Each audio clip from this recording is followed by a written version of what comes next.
বিসমিল্লাহির রহমানির রহিম। এই আপেল, এটা কোন দেশের আপেল ভাই? এটা ফ্রান্সের আছে, এটা ফ্রান্সের না? আচ্ছা, আর এই নিচের এটা? নিচের এটা ইরান, ইরান। এটা কত টাকা কিলো এটা? 8 টাকা। 8 টাকা। আর উপরে এটা?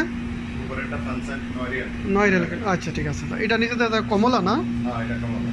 এটা কয় টাকা কিলো? এটা 12 রিয়াল কিলো অস্ট্রেলিয়ান। অস্ট্রেলিয়ান, হ্যাঁ। তো এটা ব্যবধান দেওয়া আপেল না? এটা আমাদের তুর্কির আপেল। আচ্ছা আচ্ছা, তুর্কির আপেল এটা 8 টাকা কিলো। 8 Real kilo. আচ্ছা, আর এটা এই যে এটা? এটা গ্রিন আপেল, এটাও ফ্রান্সের, এটা 10 রিয়াল কিলো। আচ্ছা, এটা একটু আপগ্রেড। আচ্ছা, আর এটা তো মনে হয় সাম্মাম না? হ্যাঁ, এটা শাম্মাম, জর্দানের শাম্মাম 6 রিয়াল কিলো। আচ্ছা আচ্ছা, মাশাআল্লাহ, খুব সুন্দর সাম্মাম। এটা কি আনার? এটা ডালি আনার, হ্যাঁ। আনার হচ্ছে ইয়ামেনে। এটা কত টাকা কিলো? এটা 12 রিয়াল কিলো। ও আল্লাহ, মাশাআল্লাহ মাশাআল্লাহ, খুব বড় বড়, খুব বড় সাইজ। হ্যাঁ, মাশাআল্লাহ মাশাআল্লাহ। আর এটা হচ্ছে মিশরের আনার উপরেরটা। হ্যাঁ, উপরে এটা মিশরের না? হ্যাঁ, এটা মিশরের, এটা 8 রিয়াল কিলো। আচ্ছা আচ্ছা আচ্ছা, সুন্দর, মাশাআল্লাহ, অনেক সুন্দর। এই লেবু কোথায় কারের? এটা লেবুর